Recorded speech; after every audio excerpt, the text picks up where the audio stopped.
너희는 이전 일을 기억하지 말며 옛날 일을 생각하지 말라. 보라, 내가 새 일을 행하리니 이제 나타낼 것이라. 아멘.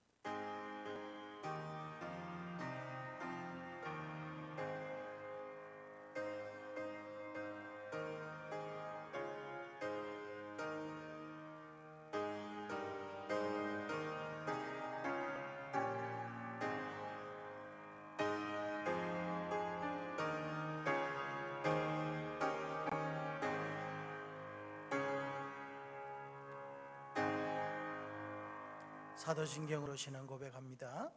전능하사 천지를 만드신 하나님 아버지를 내가 믿사오며 그 외아들 우리 주 예수 그리스도를 믿사오니 이는 성령으로 잉태하사 동정녀 마리아에게 나시고 본디오 빌라도에게 고난을 받으사 십자가에 못 박혀 죽으시고 장사한 지 사흘 만에 죽은 자 가운데서 다시 살아나시며 하늘에 오르사 전능하신 하나님 편에 앉아 계시다가 저리로서 산자와 죽은 자를 심판하러 오시리라. 성령을 믿사오며 거룩한 공예와 성도가 서로 교통하는 것과 죄를 사하여 주시는 것과 몸이 다시 사는 것과 영원히 사는 것을 믿사옵나이다. 아멘. 자리에 앉아 주시기를 바랍니다.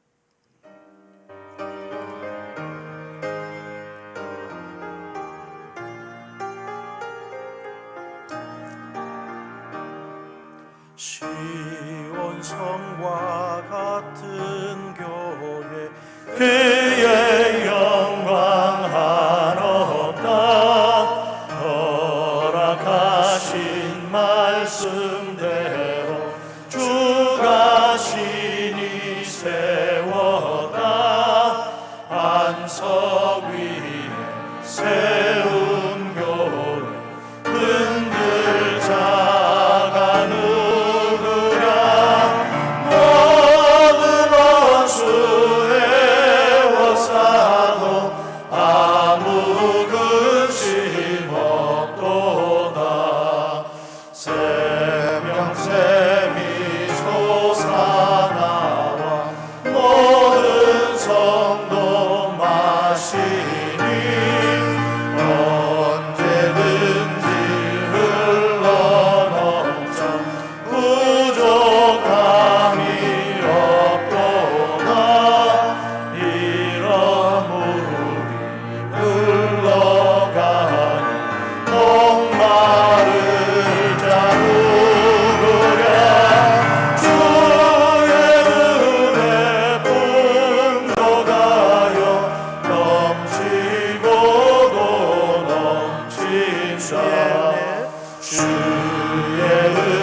하나님, 주님의 높고 위대하심을 찬양합니다. 홀로 영광 받으시옵소서. 거룩한 주일 아침에 많은 성도님들이 모여서 감격의 예배를 드려야 할 터인데 코로나19가 전국적으로 재확산됨으로써 나라가 심각한 위기에 놓여 있습니다. 이에 정부에서 세적 거리두기 운동을 재개함으로써 우리 교회도 이에 동참하여 오늘 주일 예배를 인터넷 예배로 드립니다. 하나님, 지금 이 시간 가정에서 인터넷 예배로 드리는 우리 성도님들 평소 교회 현장에서 드리는 감격과 크나큰 은혜를 느낄 수 있도록 우리 주님 도와주시옵기를 간절히 기도드립니다. 이 인터넷 예배를 통해서 하나님에 대한 사랑과 열정, 교회에 대한 관심이 식어지지 아니하도록 날마다 기도하며 살아가는 귀한 성령님들 되기를 간절히 기도드립니다. 하나님, 지금의 교회들이 허탄한 세상 정치에 견눈질하지 아니하고 오로지 하나님 말씀만 앞세우고 교회의 본질적 사명인 하나님 나라 확장만을 위하여 힘쓰고 기도하며 나아가는 순결한 교회들이 되어질 수 있도록 간절히 기도드립니다. 하나님, 지금 이때 어느 일부 교회 지도자가 개인의 정치적인 야욕 때문에 들일 수 없는 망언과 눈살을 찌푸리게 하는 행동을 함으로써 많은 세상 사람들이 우리 믿는 사람들을 욕하고 핍박하고 교회를 손가락질하고 있습니다.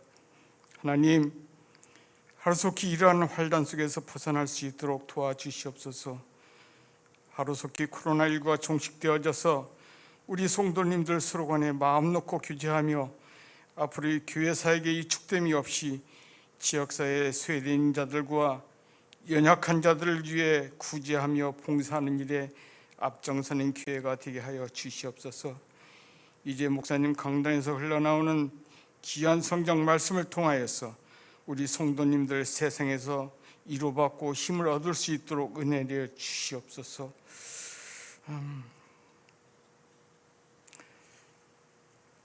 코로나19 위험으로부터 안전할 수 있도록 도와주시었길 또한 간절히 기도드립니다. 이 시간 우리 부교육자들과 전도사님들에게도 동일한 은혜를 내려주시길 간절히 기도드리오며 빛이신 우리 주 예수 그리스도 이름으로 기도드리옵나이다. 아멘.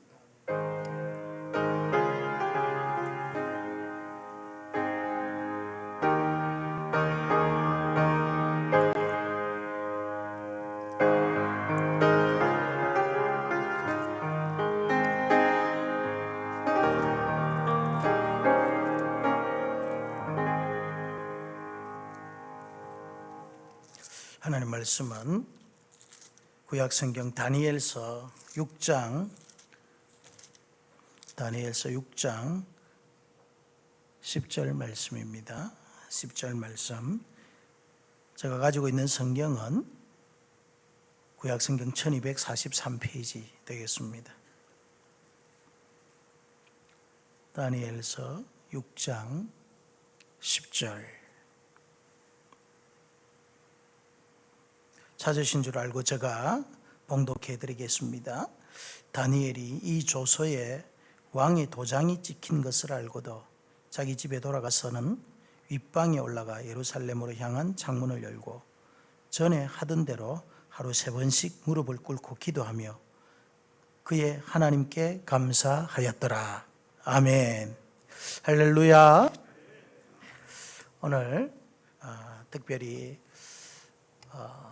우리 가수원교회가 지금 전국적으로 코로나 확산에 의해서 좀 성도들의 안전과 또 여러 가지 정부의 지침도 있고 해서 이제 현장 예배를 이제 우리 교육자들과 그리고 우리 당회원 장로님들과 함께 예배를 드리게 되었습니다.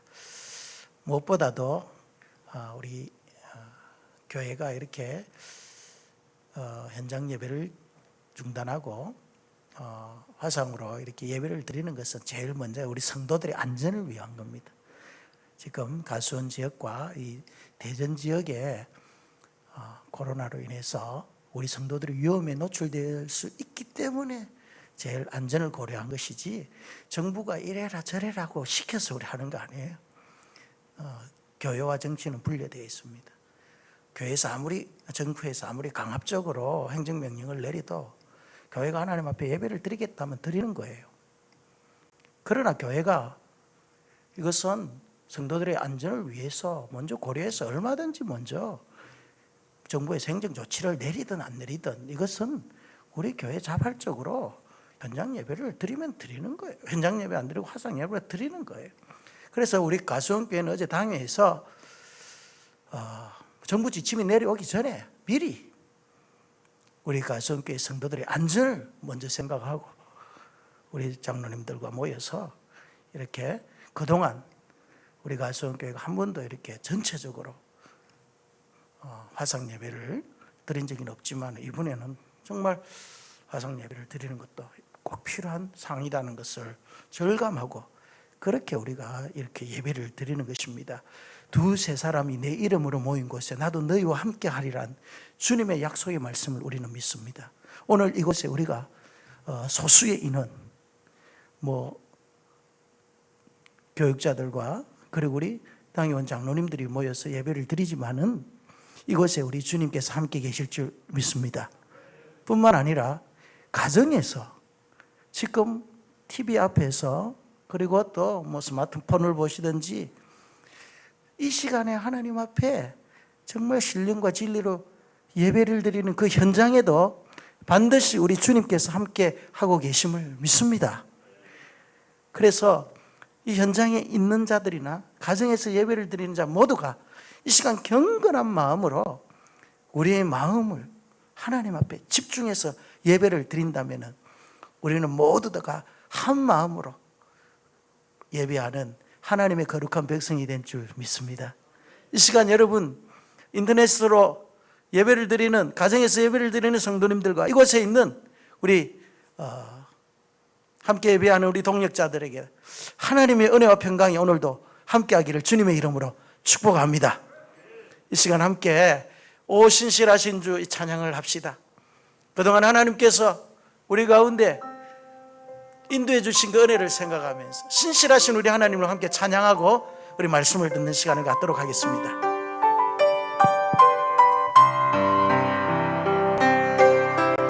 하나님 한 번도 나를 실망시킨 적 없으시고 언제나 공평과 은혜로 나를 지키셨네. 지나온 모든 세월 지나온 모든 세월들 돌아보아도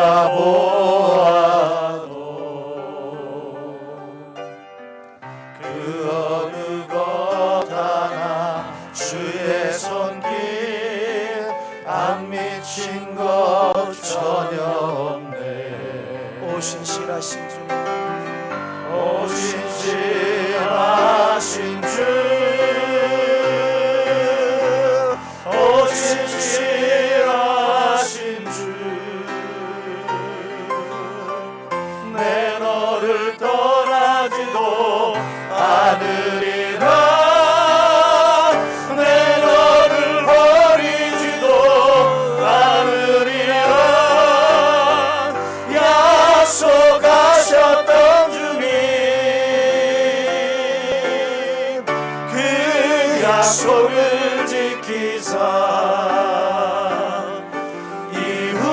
이후로도 영원토록 나를 지키시리라 확신하네. 오 신실하신 주 오 신실하신 주 내 너를 떠나지도 않으리라 내 너를 버리지도 않으리라 약속하셨던 주님 그 약속을 지키사 이후로도 영원토록 나를 지키시리라 확신하네. 할렐루야. 우리 주님께서 오늘도 살아계셔서 우리와 함께 하시고 우리를 지켜주시리라 믿습니다. 사람마다요 행복에 대한 관념과 관점이 좀 다른 것 같아요.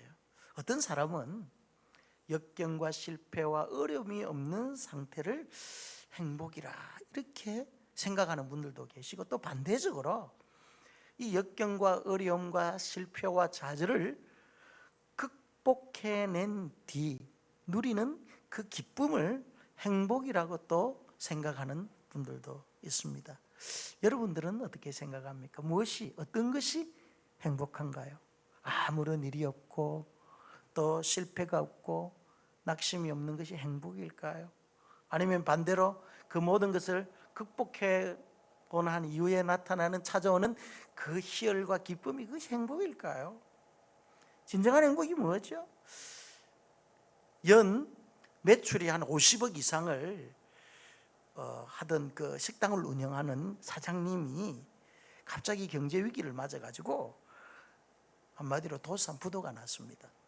그래서 모든 가게를 정리를 하고 14평짜리 국수집을 운영하는 거예요. 국수 한 그릇 3,500원, 5,000원.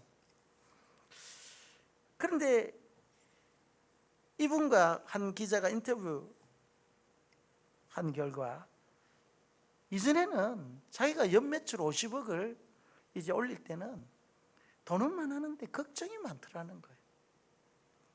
그런데 아내와 단둘이서 이 3,500원에서 5,000원짜리 국수를 팔면서 하루에 100그릇 이상 100그릇 파는 것, 이것을 목표로 하고 아주 그의 목표를 간소하고 소박하게 가지고 정말 목표를 향해 최선을 다하며 사니까 지금 걱정하는 것도 없고 너무너무 행복하고 하루하루가 감사하다는 연매출 50억을 올리는 그때와는 지금 하루에 국수 100그릇 파는 거, 이게 목표를 삼으면서 최선을 다하면서 살아가며 감사하며 살아가는 것이 더 행복하더라는 거예요. 그러니까 여러분, 행복은 소유에 있는 것이 아니죠. 그래서 이 감사라는 것은, 행복이라는 것은 주어진 상황에 따라 내가 어떻게 반응하느냐에 따라서 그것이 행복이 될 수도 있고 또 불평이 될 수도 있고 불행이 될 수도 있는 것, 어떻게 해석하느냐는 거죠. 여러분 행복하십니까? 여러분의 삶의 현장에서 여러분 행복을 느끼고 계십니까? 사람마다 환경과 처지는 다 다를 것입니다. 그런데 중요한 것은 우리 그리스도인이라면 우리에게 주어진 이 환경 상황 속에서 행복을 누리고 기쁨을 누리고 감사를 누릴 때 그것이 우리 진정한 우리 그리스도인의 삶의 모습이 아닐까, 행복을 누리는 자들의 모습이 아닐까, 저는 그렇게 생각합니다. 행복을 느끼는 능력의 50%는 유전적인 요소가 있다고 그래요. 우리가 행복을 느끼는 것도 유전적인 요소가 한 50% 되는 거예요. 맞는 것 같아요. 저 집안의 애들 보면은 막 모든 것을 가지고 있음에도 불구하고 다른 사람과 비교하면 좀 나은 것 같은데 늘 뭔가 부족하고 만족하지 못해서 그냥 징징거리는 그런 자녀가 있는가 하면은요, 또 어떤 가정에 보면은 정말 아무것도 없어요. 그 가정에 비하면 이 가정은 정말 볼품없어. 그런데 이 자녀들은요, 맑고 기뻐하고 잘 뛰놀고 마음에 얼룩이 없고, 가만히 보면은요, 유전적인 요소가 있는 거예요. 유전적인 요소. 아버지 할아버지 때를 보면은요, 손자 자녀들도 어느 정도 유전적인 요소에 의해서 그들의 감정까지도 지배를 받는다라는 거죠. 그리고 10%는 또 환경적인 요인에 의해서 결정된다. 여러분, 우리가 행복을 느끼는 거는요, 유전적인 요소도 있지만은 지금 내가 살고 있는 그 환경이 어떠하느냐에 따라서 내가 행복한 감정을 느낄 수도 있고 그렇지 않을 수도 있다는 것입니다. 그러면 이제 나머지 40%는 무엇에 의해서 결정되냐면 50%는 유전적인 요소라고 했고 10%는 환경적인 요소에 의해서 결정돼. 그러면 40%는 뭐? 전문가들에 의하면은요, 이거는 저 말이 아니라 전문가들이 의하면은 학습에 의한 낙관성이라는 거예요. 행복도 학습과 훈련을 통해서 어떻게 되어진다는 것입니까? 그런 감정을 기를 수 있다는 것입니다. 행복해지는 것, 여러분, 훈련 필요하다는 것, 연습이 필요해야 되는 것입니다. 같은 상황 속에서도 다른 반응이 나타나는 거예요. 감사와 찬양이 있는가 하면은 불평하고 원망하고 낙심하고 좌절할 수도 있다는 것입니다. 그렇다면은 상황에 따른 우리 하나님의 자녀들, 성도들의 자세와 태도는 어때야 되느냐? 절망과 낙심 가운데 희망과 소망을 하나님께 두는 훈련을 해야 된다는 거예요. 어떻게 해야 된다고요? 절망과 좌절 가운데, 실패 가운데, 때로는 우리가 불행과 어려움 속에 우리의 소망을 누구에게 두느냐, 소망을 누구에게 두느냐에 따라서 행복과 감사를 경험할 수도 있고 경험하지 못할 수도 있다는 것입니다. 우리가 잘 될 때야 뭐 문제가 있겠어요?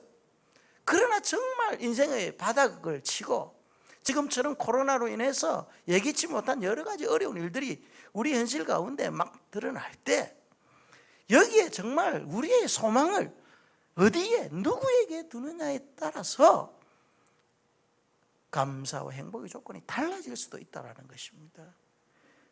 성경에도 여러분 잘 보면은 이 절망적인 상황 가운데서도 믿음과 소망을 사람에게 두지 아니하고 환경에 두지 아니하고 하나님께 둠으로 말미암아 그 인생의 완전 반전 드라마가 펼쳐진 많은 사람들이 소개되어지고 있습니다. 성경에 보면은요, 그래요. 형통하게 평탄한 삶 가운데서 잘 되어지고 하나님을 경험한 사람은 별로 없어요.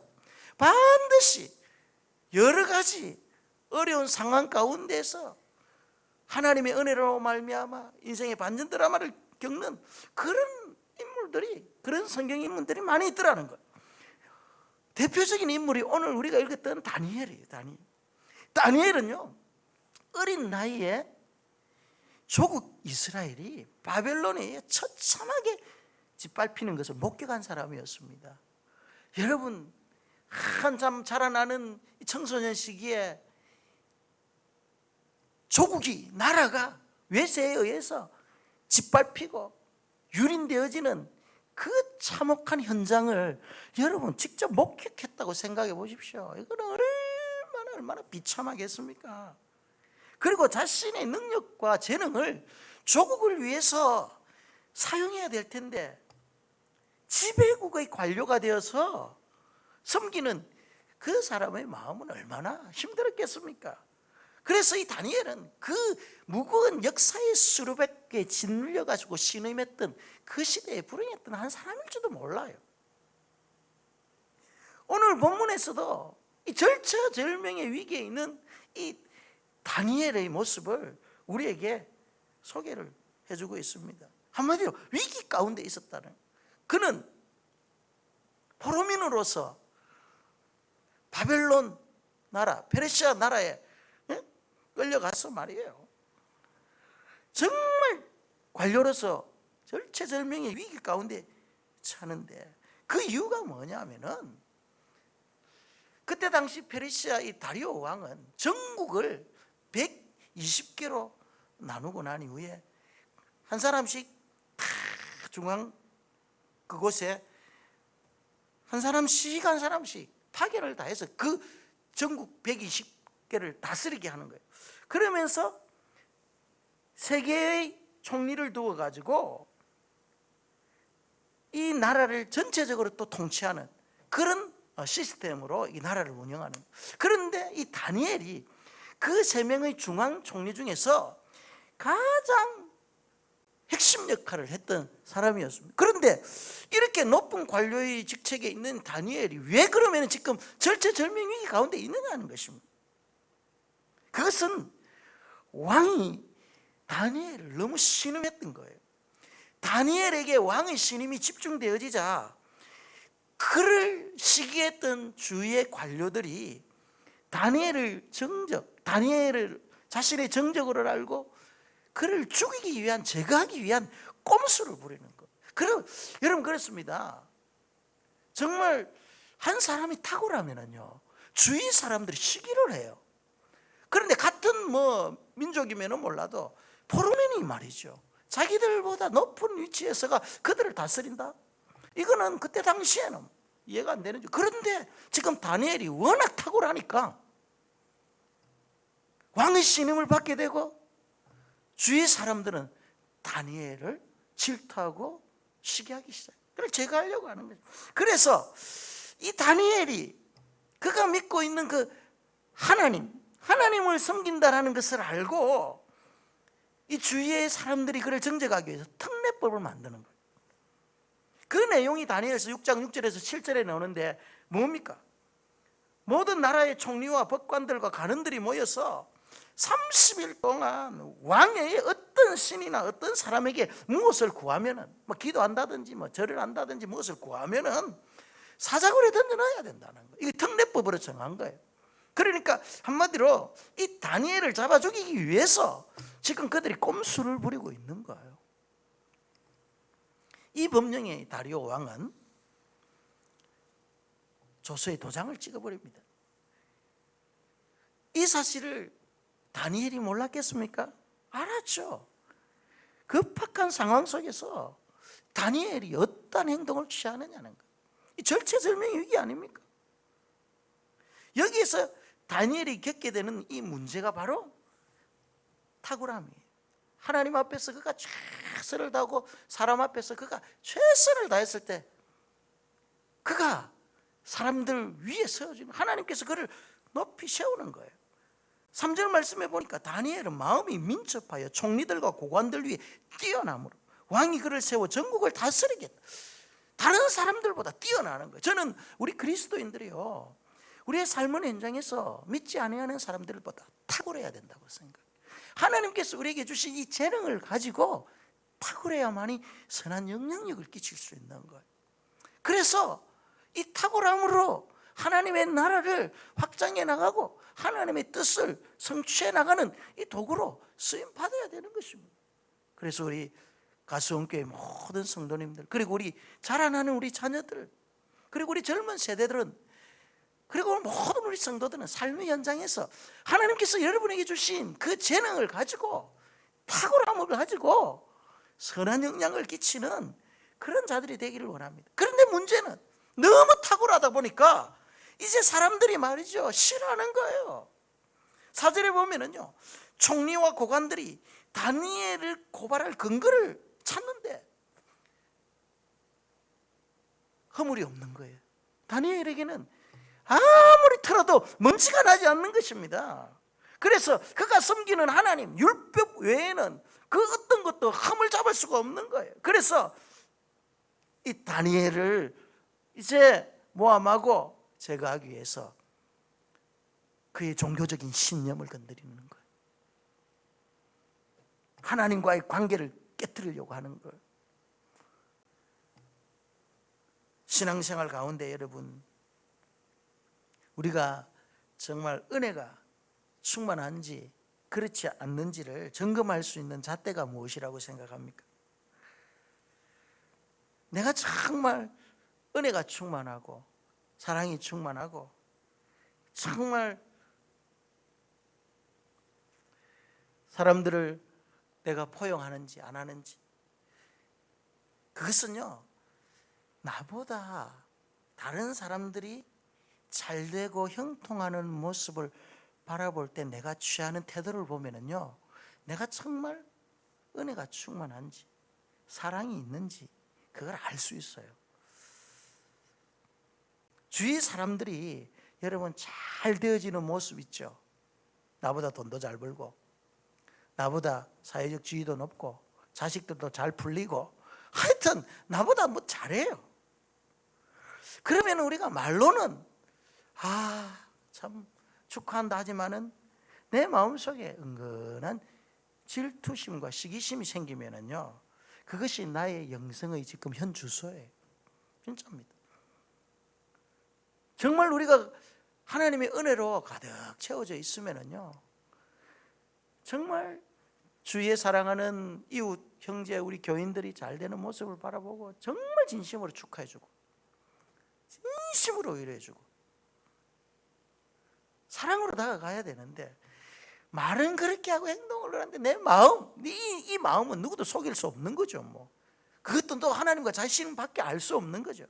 그런데 이것이 막 마음속에 막 질투가 올라오고 시기심이 생긴다면은요, 여러분 기도 조금 더 하시기를 바랍니다. 질투에는 크게 두 가지가 있습니다. 하나는 인간의 질투와 또 하나는 반대로 하나님의 질투가 있습니다. 이 하나님의 질투와 인간의 질투의 차이점이 뭘까요? 그것은 인간의 질투는요, 그 결과가 파괴예요. 죽음이요, 깨어짐입니다. 그러나 하나님의 질투는요, 하나님의 질투는 회복이에요. 그리고 무언가를 복구시켜요. 무너진 것들을 재건시키는 것이 하나님의 질투예요. 이것이 인간의 질투와 하나님의 질투와의 차이점입니다. 만약에 우리의 삶 가운데 질투라는 쓴뿌리가 내면에 자리 잡고 있다면 어떻게 해야 되겠습니까? 그것의 결과는 파괴예요. 그것의 결과는 죽음이고 깨어짐이에요. 그렇다면 내 안에 있는 질투라는 이 쓴뿌리를 어떻게 해야 되겠습니까? 이것이 결과는 파괴인데, 이 저급한 인간의 질투가 하나님의 거룩한 질투로 변할 수 있도록 어떻게 해야 돼요? 창조적 질투로 승화시킬 수 있도록 이제부터 내 자신의 그 죄악된 본성을 쳐서 성령의 능력으로 극복하고자 하는 지속적인 우리 자신의 훈련이 필요하다는 것입니다. 우리의 죄악된 이것은 질투심은 본성이에요. 그렇기 때문에 이건 훈련되지 않아도 자동적으로 우리 가운데서 일어나는 거예요. 죄성이기 때문에.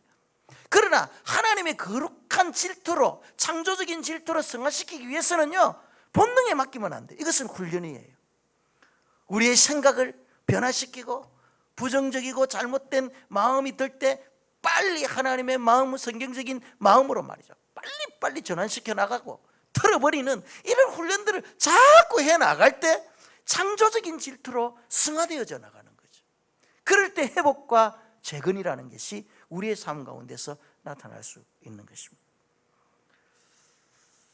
위기 상황 가운데 여러분 다니엘의 태도가 어땠겠습니까? 본문 10절 말씀해 보니까 이 다니엘이 조서에 의인이 찢긴 것을 알고도 자기 집에 돌아가서는 그 방의 예루살렘으로 향하여 열린 창에서 전에 행하던 대로 하루에 3번씩 무릎을 꿇고 기도하며 그 하나님께 감사했다 했습니다. 중요한 내용이 여기서 무엇입니까? 전에 행하던 대로예요. 왕의 의인이 찢기기 전이나 찢기고 난 이후나 그러나 이 하나님과의 관계성 속에서 변함없는 모습을 보이고 있는 것이죠. 조서의 의인이 찢긴 이후에 내가 이전의 모습대로 그대로 행한다면 나는 사자의 밥이 될 수밖에 없는 그런 상황입니다. 그럼에도 불구하고 전에 행하는 대로 상황 앞에 전혀 요동하지 아니하는 그런 모습을 보여주고 있습니다. 어떻게 하면 이렇게 다니엘과 같이 절망적인 상황 속에서 여러분 요동하지 아니하고 자신의 목숨이 위태로운 그 상황까지 갈 수 있음에도 불구하고 어떻게 흔들리지 아니하는 하나님을 향한 그 믿음을, 하나님을 향한 그 소망을 유지할 수 있느냐는 것입니다. 여러분, 우리의 삶에 다니엘과 같은 이런 절체절명의 위기가 온다면, 특히 예수 믿는다는 이유 때문에, 나의 신앙 때문에, 지금 코로나 때문에 여러분 얼마나 보이지 아니하는 직장에서의 압력들이 많이 들어와요. 그죠? 이런저런 보이지 아니하는 그 힘에 의해서 지금 우리가 위축되어지고 말이죠, 힘들어하고 있지 않습니까? 이럴 때 여러분들 정말 하나님과의 관계성 속에서 요동하지 아니하는, 상황 앞에 주눅들지 아니하는, 하나님을 소망하는 그런 믿음의 자세가 되어 있습니다. 그렇다면 여러분, 하나님께서 그런 자들을 기뻐하시는 거죠. 그러면은 이 절망 속에서 어떻게 해서 다니엘은 요동하지 아니하는 신앙을 가질 수 있었겠습니까? 그 첫 번째 메시지는요, 우리에게 주는 그 교훈은, 이 신앙이라는 것은, 우리의 믿음이라는 것은요, 꽃을 화려하게 피우는 것이 아니라 정말 뿌리 내림의 문제라는 것을 우리에게 교훈하고 있는 거예요. 여기서 말하는 것은 우리의 신앙을 자꾸 말이죠, 화려하게 부풀리거나 뭐 액세서리를 거창하게 거치는 그런 외적인 모습이 아니라, 우리의 신앙이라는 것은요, 뿌리예요. 뿌리 내림이라니까요. 그런데 그 뿌리가 살아있으면은요, 자동적으로 그 나무는 열매를 맺게 돼 있는, 꽃을 피우고. 그러나 그 뿌리가 잘못되고 뿌리가 썩거나 마르면은요 자동적으로 다 죽게 돼. 우리의 신앙은 그래서 뿌리 내림이라는 거예요. 뿌리. 누구에게 어떻게 뿌리를 내리느냐에 따라서 신앙이 말이죠 정말 흔들리지 아니하고 정말 견고하게 세워질 수 있느냐는 거지. 시편 1편 말씀에 보면은 하나님께서는 인생을 두 종류로 분류를 해요. 시편 1편 아시죠 여러분? 먼저 하나님께서 보실 때 바람직한 인간상을 소개해요. 그 사람을 복 있는 사람이라 이렇게 이야기를 하고 있습니다. 하나님 보시기에 바람직한 인간상, 복 있는 사람아, 이렇게 나가죠. 또 반대로 그렇지 못한 자를 대조적으로 악인은 그렇지 아니하며 이렇게 또 표현하고 있습니다. 악인으로.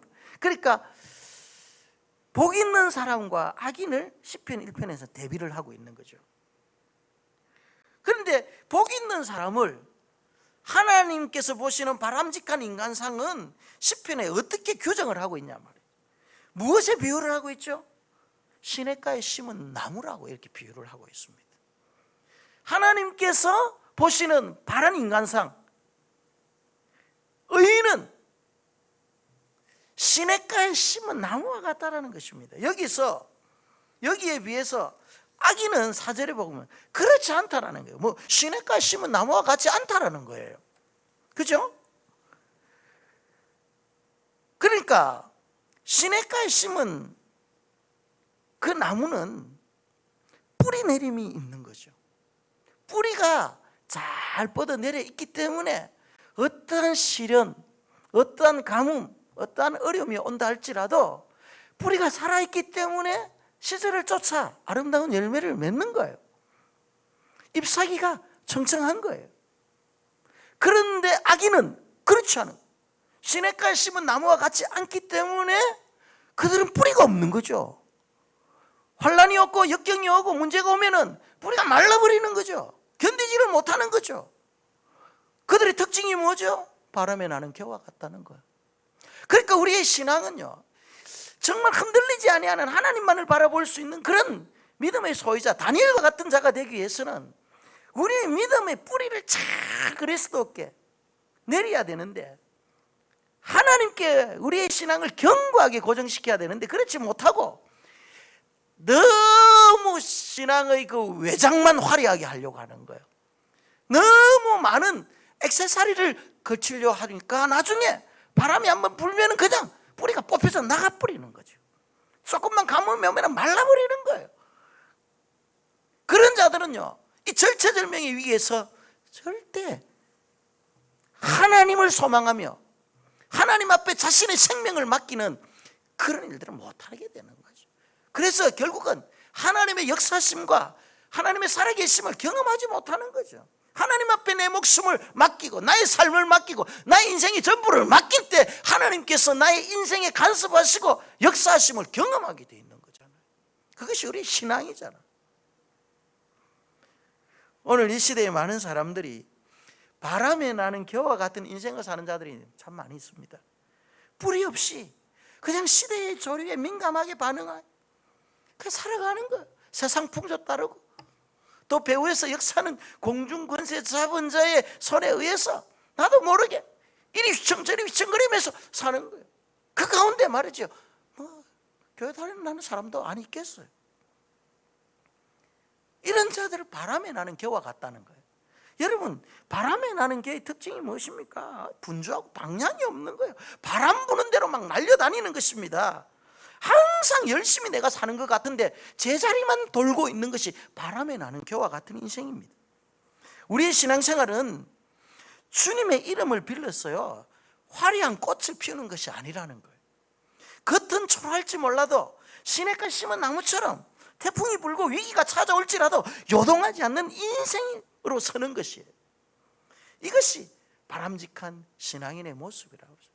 저는 이 코로나의 시대, 이 코로나 바이러스가 아무리 지금 이 대전 땅뿐만 아니라 우리 대한민국과 전 세계를 강타한다 할지라도 우리는 반드시 이 위기를 흔들리지 아니하고 극복해낼 줄 믿습니다. 아멘. 이 위기 앞에 있잖아요. 잘 되는 집안은요 서로 협력해요. 니 탓 내 탓 안 한다니까요. 그래서 여러분 탓하면 안 돼요. 우리도 정부 탓하지 말고, 정부도 말이죠, 뭐 교회가 뭐 탓하고, 교회처럼 이렇게 잘 정부 당국의 지침에 협력하는 데가 어디 있어요 지금까지. 그러니까 서로 탓하기 시작하면 안 되는 거, 위기를 극복 못하는 거예요. 정말이죠. 협조를 구하고 서로 수고한다 위로해주고, 교회와 정부가 말이죠, 이 코로나 위기를 극복하려고 해야지 말이죠.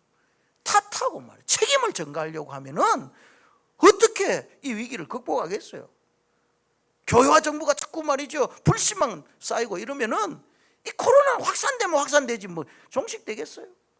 종식되고 난 이후에도 교회와 정부는 마음이 앙금이 생기는 거, 앙금이 생겨가지고 말이죠 서로 불신하고, 어떻게 하면 정부는 교회를 억압할까? 교회는 어떻게 하면 정부를 향해서 막 프로테스트 할까? 이게 바람직한 모습이 아니잖아요. 위기 앞에서 서로가 협력하고 도와주고, 설령 실수가 있고 잘못이 있다 할지라도 일하는 사람들, 힘든 사람들 격려해주고, 그래야만이 이 나라가 화합이 되고 하나가 되지 말이죠. 안 그래요 여러분? 다니엘은 위기가 왔을 때 요동하지 않았습니다. 흔들리지 않았어요. 흔들리지 않고 요동하지 않는다라는 것은 그의 믿음의 뿌리, 신앙의 뿌리가 견고하게 박혀져 있었다라는 것입니다.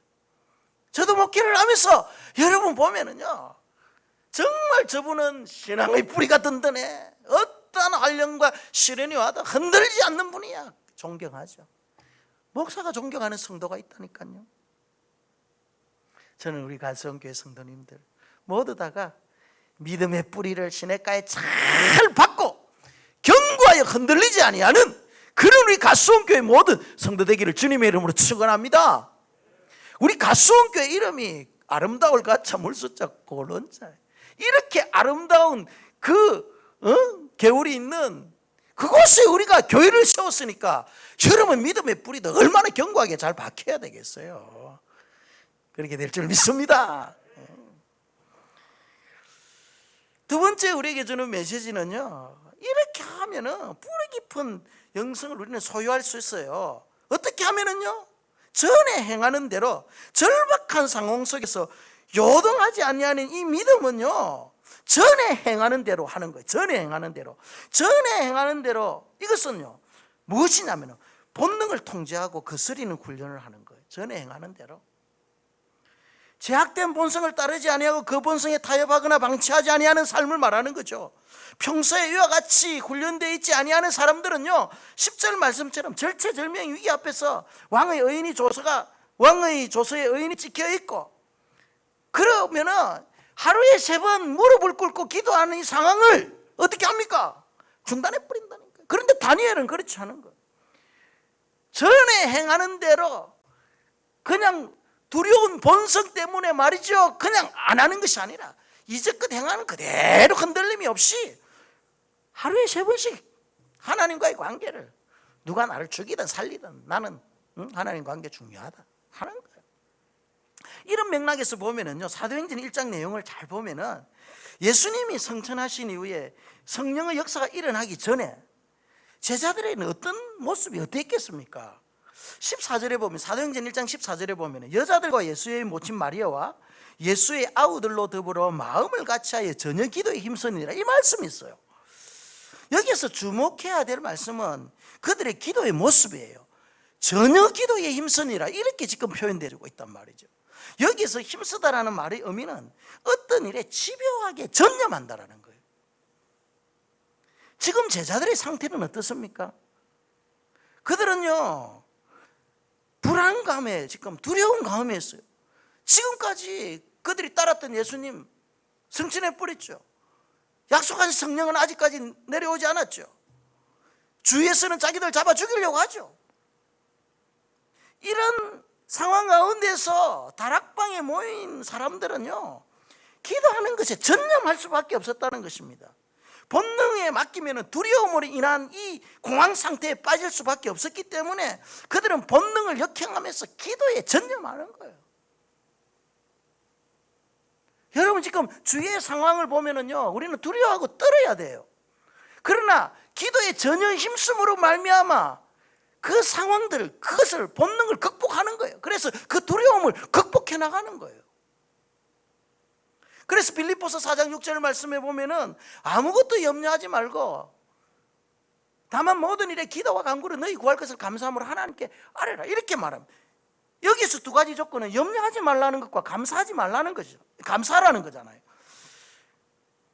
우리가 본능에 맡기면은요, 염려하면서 산다는 거예요. 주어진 상황 속에서 본능대로 살면 우리는 염려하는 거예요. 본능대로 살면 감사할 거리가 없어진다는 것입니다. 그러나 이 절박한 상황 속에서 염려하지 아니하고 본능을 거스르겨 하나님께 기도하는 훈련을 하면은요, 감사할 수 없는 상황 가운데서 감사할 수 있는 거죠.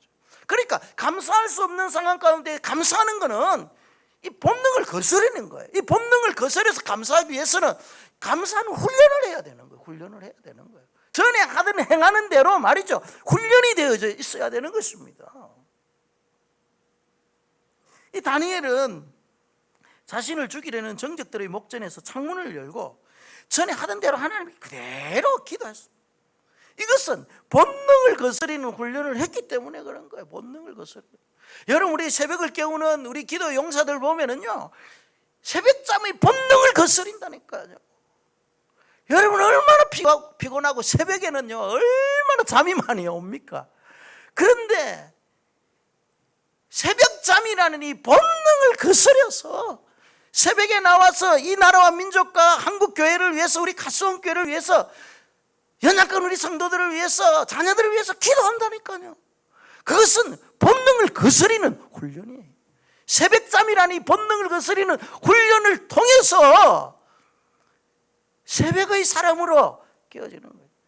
그래서 이 새벽의 사람들, 기도하는 사람들은요, 그리고 우리의 삶의 초소에서 항상 기도의 훈련을 하는 사람들은요, 어떠한 상황과 환경 속에서도 그들은 다니엘처럼 흔들리지 아니하는 거예요. 그들의 소망을 하나님께 두는 거예요. 그런데 이러한 본능을 거스리는 영적인 훈련이 되어 있지 아니하면은 우리는 상황에 따라서 흔들릴 수밖에 없는 거예요. 바람에 나는 겨와 같이 이리 흩날리고 저리 흩날리고 믿음의 뿌리는 전혀 내리지 아니하는. 그래서 여러분, 이 신앙도, 우리의 믿음도 훈련된 만큼 믿음의 아름다운 열매를 맺을 수 있는 거죠. 그래서 교회는 또 이 성도들을 믿음의 뿌리를 내리게 하고 신앙의 아름다운 열매를 맺을 수 있도록 지속적인 훈련과 양육을 해야 되는 거예요. 이것이 교회의 본질적인 사명인 것이죠. 성도들 보고 그냥 믿음 뿌리 잘 내리라 말만 하면 되나요? 말씀을 통해서 그들을 양육하고 하나님의 은혜를 경험하도록 신앙적 지도를 하고, 그럴 때 이제 그들은 뿌리를 내리는 거죠. 어린아이가 그리스도의 장성한 분량까지 자라는 거죠. 그래서 우리 그리스도인들은요, 육체를 거스리는 이 영적인 훈련을 지속적으로 해요. 그래서 갈라디아서 5장 24절 말씀에 그리스도 예수의 사람들은 육체와 함께 그 정욕을 십자가에 못 박았느니라. 무엇을 말합니까? 우리의 정욕을 십자가에 날마다 못 박는 그런 육체의 본능을 거스리는 이 훈련을 해야만이 이 절체절명의 위기 상황 속에서 우리의 믿음의 뿌리가 흔들리지 아니하고 신앙이 흔들리지 아니하는 그런 자들로 다니엘처럼 세워질 수 있다는 것을 말하는 거죠. 그리고 마지막 세 번째 우리에게 주는 이 교훈은요, 이 본능을 거스리는 훈련을 통해서 얻어지는 게 있다네. 얻어지는 게 있어요. 우리가 아무리 여러분 열심히 내가 육체의 정욕을 제어하고 본능을 제어하면서 훈련했는데 나타나는 아무런 열매가 없다면 그건 무슨 소용이? 시냇가에 심은 나무가 씨들을 쫓아 열매를 맺지 못한다면 그것은 무슨 의미가 있겠습니까? 아무런 의미가 없죠. 뿌리가 살아있어 나무에게 생명력을 주고 그 생명력이 있는 그 나무는 그 나무에 맞는 아름다운 꽃을 피우고 그 꽃을 피고 난 이후에 아름다운 열매를 맺어야 되는 거예요. 열매를 맺어야 되는 거예요. 그 모든 것들은 훈련을 통해서 영적인 훈련, 본능을 거스리는 그 영적인 훈련을 통해서 얻어지는 그것이 바로 여러분 우리에게 감사라는 열매예요. 감사라는 열매. 이렇게 해서 얻게 되는 감사는 우리의 인생에 기적을 가져다 준다. 감사라는 열매는요, 기적이에요. 기적. 그래서 성경은 감사하라 감사하라. 왜? 그 감사가 기적의 열매이기 때문에 그렇다는 것이죠. 어떤 기자가 한 사람이 있었어요. 이 사람은 직장에서 완전 왕따 기자, 그리고 사람들로부터 싸가지라는 별명을 가진 기자였어요. 그런데 이 사람이 하루에 100가지 감사를 하겠다, 감사 노트를 만드는 거예요. 매일매일 쥐어짜면서 감사의 제목들을 100가지를 적기 시작하는 거예요. 매일매일. 그런데 그가 쥐어짜면서 감사했을 때 이제 그의 삶에 하나씩 변화가 찾아오는, 하루아침에 변화된 건 아니겠죠. 조금씩 변화가 일어나는 거예요. 감사하기 전에는 사람들로부터 싸가지 없는 것 이렇게 이야기를 듣던 사람이 또 주위 사람들로부터 말이죠, 왕따를 당하는 그런 기자가 100일 동안 감사 훈련을 하다 보니까 그의 인생이 바뀌더라는 거예요. 인생이 바뀌. 그래서 자신의 회고록에 자신의 책에 이런 말, 감사는 쥐어짜는 것이다. 하루에 100가지 감사를 억지로 쥐어짜다 보면은 감사가 체질화되고 감사로 나의 삶이 변했을 때 억지로 짠 그 감사가 진짜 감사가 되고 그것이 기적이었대요. 야, 여러분 놀랍지 않습니까? 기적이라는 거예요. 기적이라는 거예요. 감사로 말미암아 자신의 삶이 변한 게 기적이에요. 그러니까 여러분, 우리가 죄악의 본성을 거스리는 혹독한 훈련을 통해서 정말 감사할 수 없는 상황 속에서 감사하고 또 바라볼 수 없는 곳에서 하나님께 소망을 두고 어떠한 상황과 위기 가운데서도 우리가 믿음의 뿌리를 견고하게 내리면은 나중에는요, 이 감사의 기적의 열매가 우리의 삶 가운데서 맺히더라는 거예요. 본능에 그냥 맡기는 감사 말고, 그냥 상황에 따라 주어지는 감사 말고 쥐어짜든 말이죠, 본능과 싸워서 얻는 이 감사, 이것이 바로 기적을 낳는 도구가 된다는 거죠.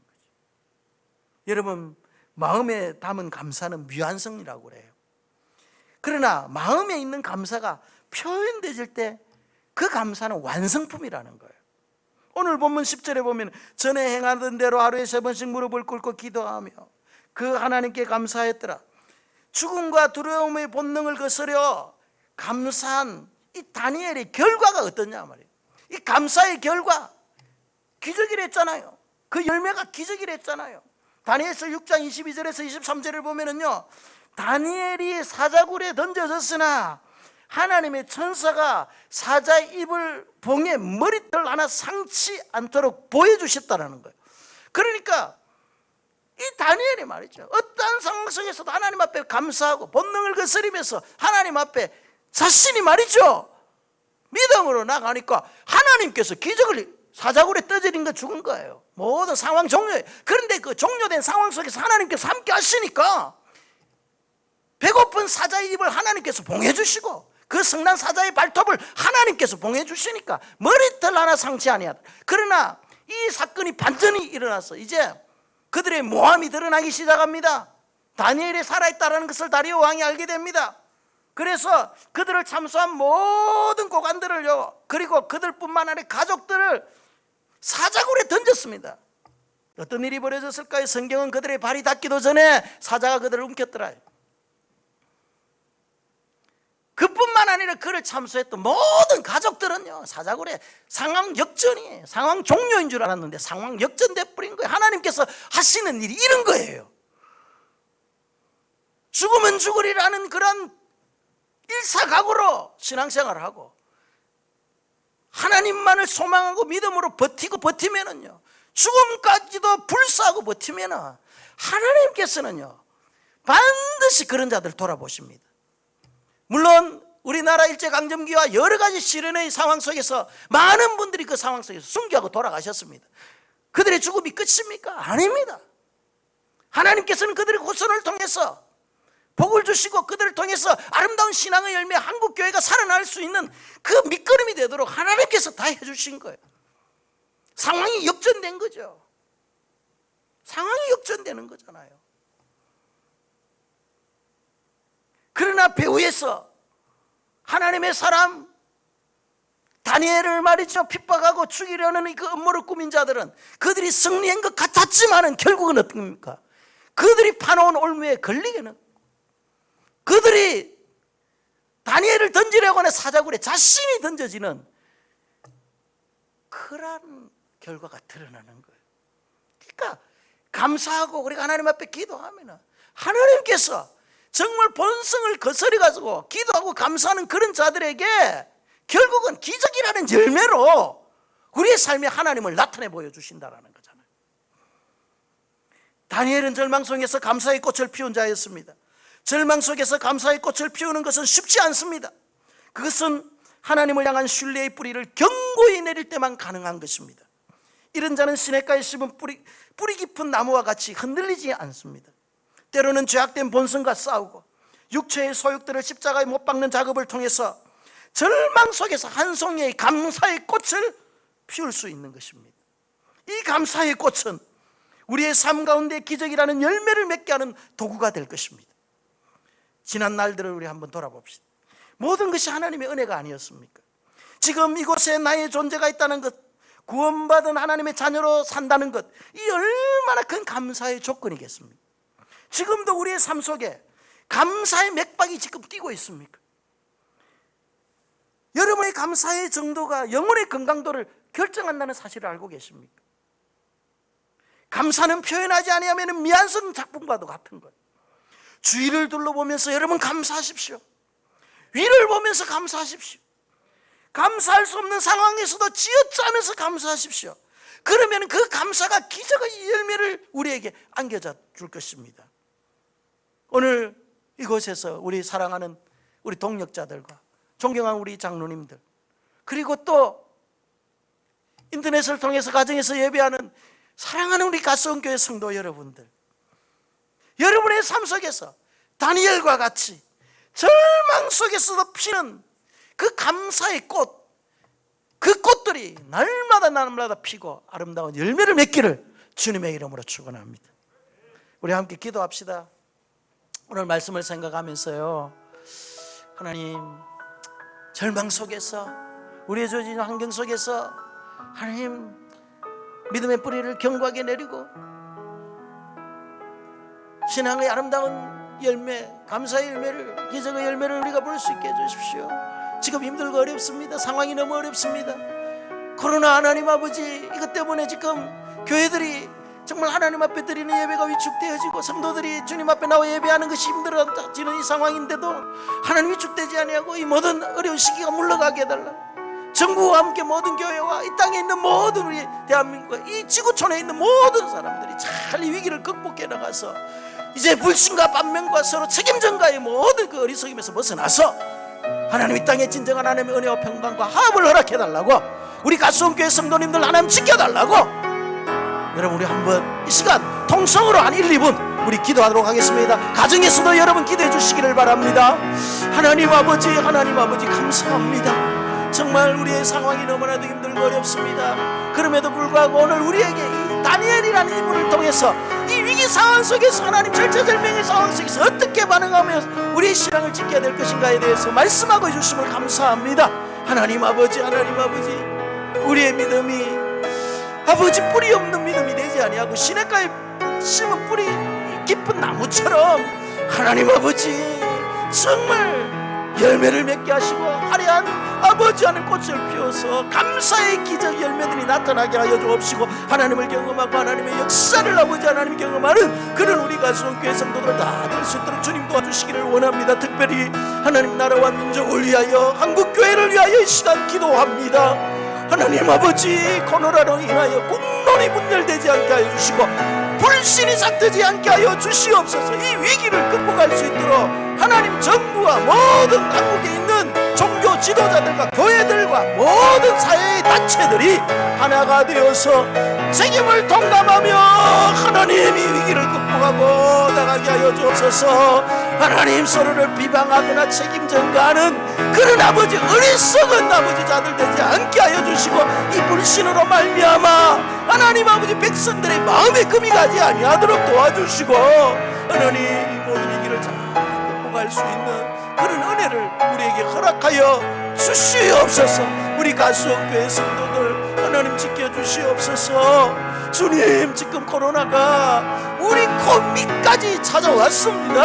하나님 우리에게 코로나를 이길 수 있는 또 면역성도 주시고 하나님 아버지여 한 사람도 또 감염되지 아니하도록 개인위생 철저하게 할 수 있도록 우리의 마음의 거리를 동여매게 하여 주시고 연로하신 우리 어르신들 하나님 아버지여 한 사람도 어려움 겪지 아니하도록 주님 지켜주시기를 원합니다.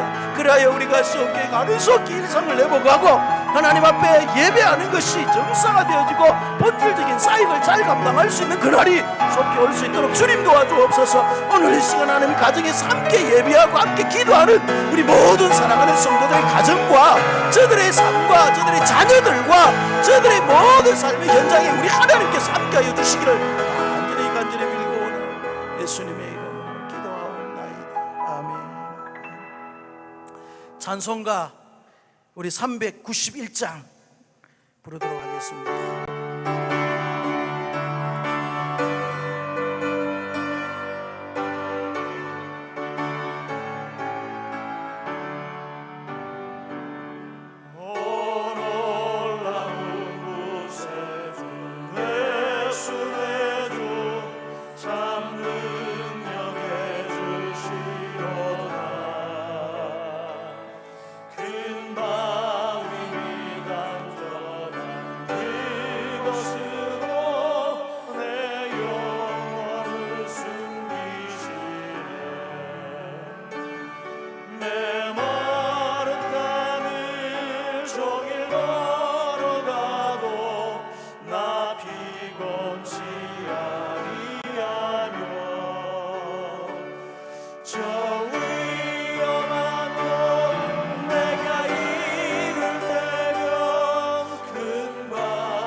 사절 부르겠습니다. 4절.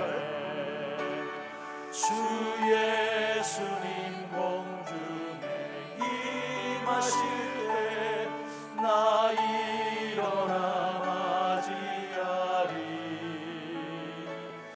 그 구원의 은총을 노래하리. 저 천국과 천사 내 마른 땅은 종일 걸어가도 나 피곤치 아니하여 저 위험한 곳 내가 이를 때면 큰 바위에 숨기시고 주 손으로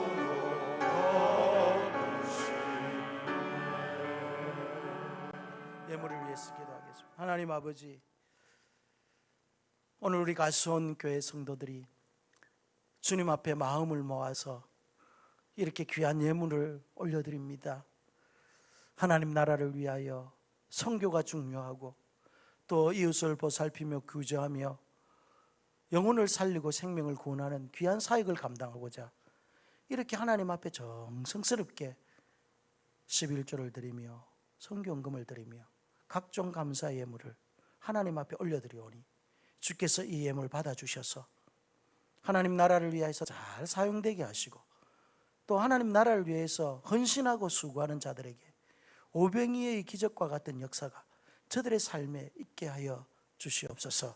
그리하여서 우리 가수원교회 모든 성도들 정말 이 땅에서 풍성한 삶을 누리고 마음껏 나누며 마음껏 구제하며 하나님 나라를 위해 물질을 선용하는 자들로 다 세워주옵소서. 주님, 우리 가수원교회 성도들 어린아이에서부터 백발노인에 이르기까지 하나님의 날개 아래 지켜주시고 참 힘들고 어려운 이 시대를 잘 극복해 나갈 수 있도록 주님 지켜주옵소서. 특별히 육체의 연약함에 빠져 있는 자들 있습니다.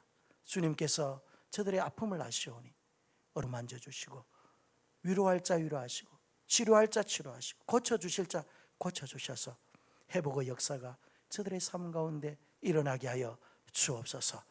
한 주간 주님께서 지켜보호하여 주실 줄 믿사오며 예수님의 이름으로 기도합나이다. 아멘.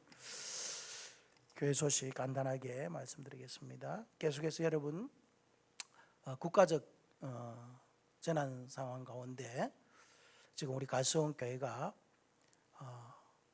오늘과 또 다음 주까지는 잠정적으로 현장 예배를 중단하고 온라인 예배로 이렇게 전환했습니다. 아까도 제가 말씀드렸듯이 먼저 우리 교회에서 결정은 우리 성도들의 안전입니다. 우리 지금 코로나가 이제 가수원에도 처음으로 이제 확진자가 나왔고 우리 또 인근 아파트까지 이렇게 전파된 상황에서 누가 이렇게 감염이 돼 있는지 모르는 그런 상황이죠. 그렇기 때문에 먼저 우리가 선제 조치를 취했습니다. 어제 우리가 조치를 다 취하니까 그때서야 시청에서 연락이 왔더라고.